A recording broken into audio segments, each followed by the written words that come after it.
Plus de 74 000 personnes recherchent du travail actuellement en Alsace. Le chômage a baissé de près de 2% en un an. Autre signe de la reprise économique, le nombre d'offres d'emploi qui a augmenté de 2,7% en 3 mois. Des chiffres encourageants qui n'empêchent pas certains de croire que les chômeurs sont bien au chaud dans leur charentaise à toucher leurs allocs. Alors nos chômeurs fainéants, pas pressés de retrouver le boulot, il suffit de leur demander.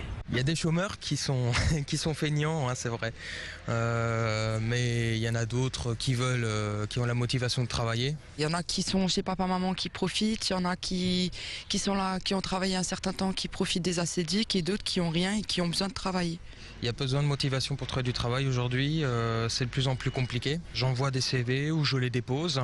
Le but, c'est l'employeur voit la personne. Il faut être malin, motivé, montrer qu'on est dynamique, qu'on a envie de travailler et pas se laisser abattre dès le premier refus. La société doit changer son regard sur le chômeur. Non, il ne lézarde pas. Oui, il a des comptes à rendre, comme au Pôle emploi qui resserre les boulons et multiplie les contrôles, obligation stricte d'assister à chaque rendez-vous, preuve de recherche d'un emploi. Et attention, si le contrat n'est pas respecté, le chômeur s'expose à de rudes sanctions. Si une personne ne se présente pas plusieurs fois et sans justificatif, on a donc ce qui s'appelle l'avertissement avant radiation. Et donc à ce moment-là, la personne est informée, vous n'êtes pas venu, vous devez vous justifier. Et à partir de cette date, elle a 15 jours pour se justifier. Si au-delà des 15 jours, il n'y a pas ce justificatif, pris en compte et validé par nos services, dans ce cas-là, il y a la sanction qui est à ce moment-là une radiation qui peut aller jusqu'à 2 mois de radiation de nos services. Ça parle aux gens et en général, les gens le savent et au moment où il y a l'avertissement, ça réagit beaucoup chez nous.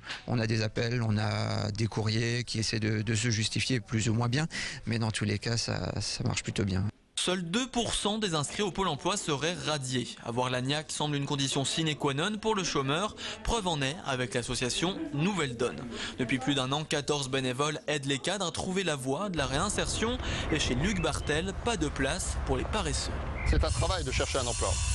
Donc effectivement, parfois, la première étape par rapport à un cadre qui nous rejoint, c'est déjà de préciser cela. Oui, c'est bien effectivement de passer beaucoup de temps à rénover sa maison en semaine, mais par rapport à l'urgence de l'emploi, c'est également prendre conscience que chercher un emploi, c'est un emploi. C'est l'emploi qui reste la principale préoccupation des Français et pas de profiter du système.